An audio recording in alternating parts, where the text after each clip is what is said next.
Coach, I know you emphasized a lot of different things in practice yesterday, but a couple of things I heard you talking about a lot were offensive rebounding and paint touches. It seemed like you guys did a pretty good job both those things tonight.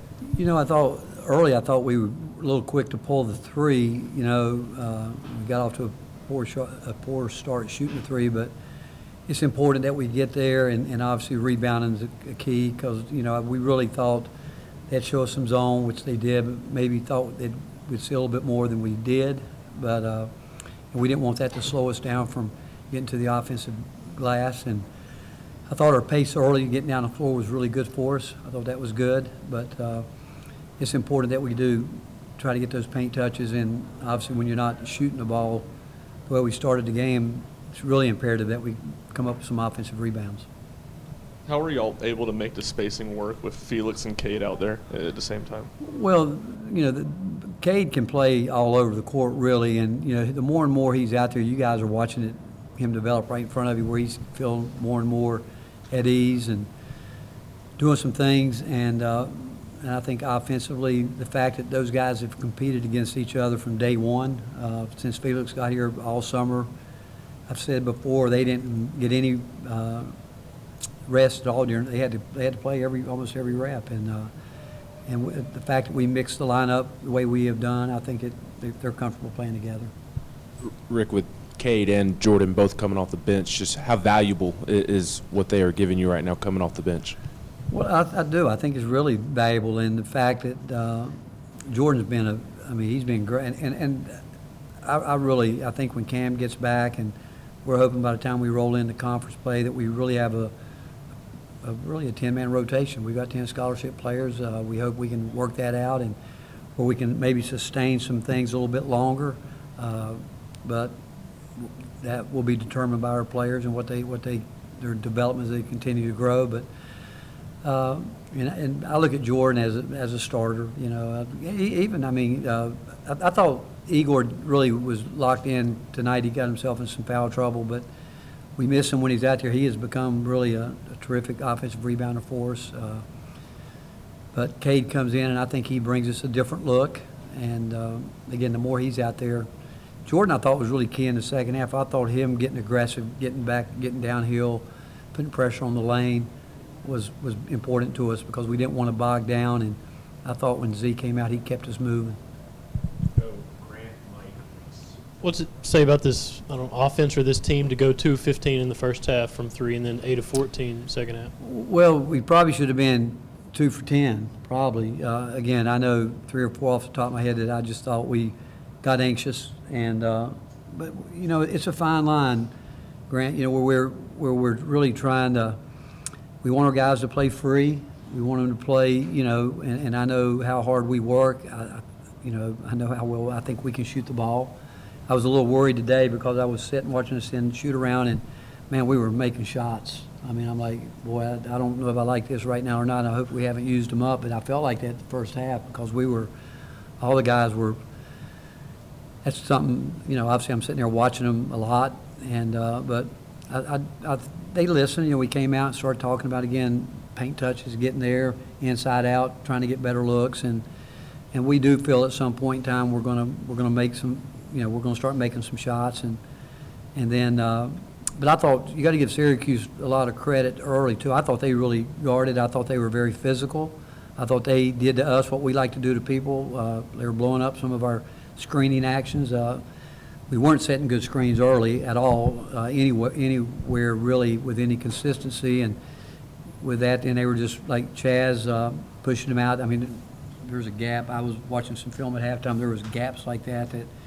If you do that, you're not going to get free. And but we did do a little bit better job to start the second half screening.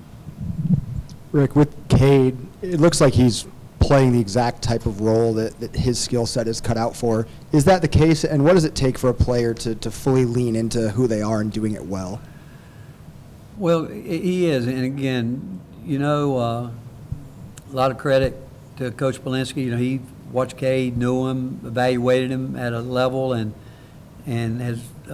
what he saw in Kade was a big time competitive spirit, and a guy that was willing to get better.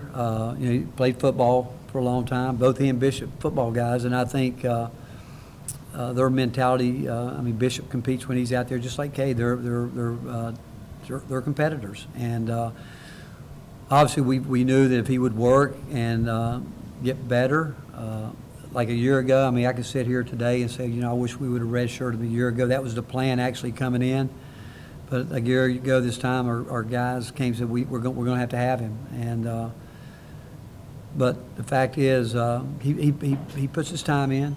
When you do the process, when you can really understand, and what you said is a key thing with guys early, understanding that they've got to bring something early, and then their games get expanded. But we've got to count on certain things with Kade or Bishop or whoever, and it gets down to the more consistently you get doing certain things, you earn trust, not only, I think, with your coaches and teammates, but more importantly, with yourself. You realize, I got this now I can take another step, and we've watched Kade do that. Coach, kind of going off that in the back here, how do you get Kade to consistently play like this with that energy that he had today? Well, he's had some games where he's done this, and then he's gone backwards. And I tell him, there's a lot of guys that when they can't handle success, and we talk about getting better every day. The process, we believe in it. You got to go through, but it's just human nature. I'm sure these guys on social media and people really start telling them this, that, whatever, and you can't let down. I mean, I don't think we've got. Again, I don't think there's very many players that play the game that can afford to let down if they really want to be good, because you start letting down and not going at it with everything you have every day with the idea you got to get better. And where these guys want to eventually be when they're done with college, they all have a long way to go. And to get there, it's a part of that process is learning how to make yourself work even when you have success. How can I continue to get better? And it's hard because it's human nature when you start feeling good about yourself. And I've told him before, actually before, I think it might have been not this game, but the game before, I asked if he knew anything about a proud peacock and what a proud peacock becomes. And we know that it becomes a feather duster. So I said, if what you did today is big to you, that means you haven't done anything to get better. And I don't think Cade's any different than anybody else. I've seen it happen to a lot of players, and they go through it, then you ask them why, and you talk about it afterwards, but they will always have that one answer that coaches hate to hear, I don't know. And that's the question you're always trying to figure out, that they do know why there is slippage and inconsistency. There were never times throughout the game where the defense was really feeding the offense, whether it's steals by Igor or Sakai. What did you like about how much their offense was fueled by the defense tonight? Well, so far this group has been good at it. We've been able to create some offense with our defense and not have to go down and obviously play against a set defense all the time. They did that to us. I mean, when they got out a couple times in transition because of our turnovers. And you can't guard turnovers. You can't guard poor shot selection. You can't guard, an unbalanced court.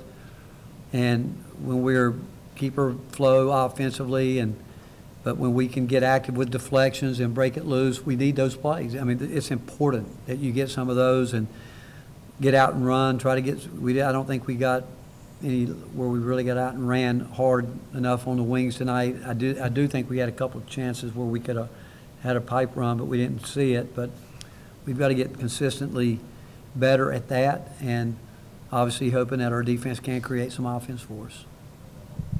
Continuing the theme of Kade, he's talked about, like the day y'all got back from Detroit, having a conversation with you about how he needed to attack the offseason. What were the points of emphasis for you in that conversation? Well, one, he's not afraid to work. We know that. So that's something that we didn't have to challenge him about that. We challenged him about, one, improving his shot and developing a game offensively. And I do think this, as time goes on, he really works at shooting the ball. And when he gets comfortable, he'll do it. But it's got to be on his terms, and we're going to continue to work at that with him. He's very athletic. He's wiry, strong. I worried tonight coming in that we were going to have to, and they started the game with exactly what I told the guys they would do, trying to bounce him or Felix or Igor to the rim like Amir did with us with the Baylor game, and we were concerned about that, and knowing it, he's a good player out of the post too. But Cade's he's gonna do everything he can. He's got a little bit of a, like Z in him, a little stubborn streak where, you know, he when he messes up, he wants to come back and fix it right away. Where that's when Z gets himself in trouble, it's because he's so hard on himself. Cade's got that, and it's a, I shouldn't know, I don't know if I should say stubborn, it's probably more of a competitive spirit about it. They don't want to mess up. They want to get it right. And when they know they're not doing what they're capable of, they have a tendency to try to do too much. And Kade was doing that earlier in the year. He was trying to do some of that, but I think the more I watch him, he's comfortable, starting to settle in, but got to get, like all of us, we've all got to get better. And but I know he's going to do his part. Anything else? Last one over there. Rick, you've had to coach a lot of schools, and in some places you had to build a program up. I was wondering what your impression is of Red Autry, what he's doing here in year 2, and the challenge he still faces following Jim Boeheim. You know, I will say this. We as coaches, you know, we're breaking down the scout. First thing at Greg Polinsky, and Greg's been around his game a long, long time. He came in, and first thing he said to me, he said, you can tell Coach Autry has really gotten comfortable with who he is and how he wants to play. He said they're a much, much better man defensive team right now. And I think he's doing his part of, you know, they're playing more man than Jim would play, you know. Still plays his zone some, which, I mean, people wouldn't know. I mean, we have a zone too. We just don't use it that much. And I think that he has decided that, you know, they're going to guard. And I thought they guarded us as well as anybody's guarded us all year. I thought they guarded. But he'll be like, you know, it's really interesting. Back when I got my first coaching job a long time ago, I went to a lot of people that I really respected. And every one of those guys told me it's going to take you 5 years. 5 years to figure out exactly how you think you want to play this game. And they all said, you better hope you get 5 years. And I know this, they've got a guy there at Syracuse and that loves that university. He knows what he's doing. He knows what he's doing. And he's only going to continue to get better at what he does. And the fact is, I can look at him now and I think I can see his conviction of what he believes in on the court, and he do it well. You think about it, he comes in the game tonight, losing a guy that scored averages 19 points a game. Now, I'm going to tell you, when they told me he wasn't playing, I didn't like it. I really didn't, because we had prepared so hard to guard that. And I'm sitting there thinking, you know, somebody's going to have a chance to do some things, maybe play more minutes. But I can tell you this, from his perspective, I know what he was going through, like 19 points or 19 points. How are we going to generate it? And I thought that their game plan was sound, doing what they were doing. But he's a good coach. I'm telling you, he's a really good coach. And I would say this, thinking about my second year in coaching, he's lucky that he's got a great mentor in Jim Boeheim, who I know Jim is dying to see him continue to carry on that program and what they built there. And that's a great thing for him. I was lucky my second year that I got to go to Providence, and fortunate to have Dave Gavitt in the Big East office there, where I got to spend time with Dave and help me through some things. And not that Red Autry needs any of that, but I look back and that was helpful to me. But they've got the right guy there, and he's going to get the job done. There's no question in my mind. He's getting the job done, and he'll continue to do what he needs to do. Thanks, Coach. All right, good to see you. How you been?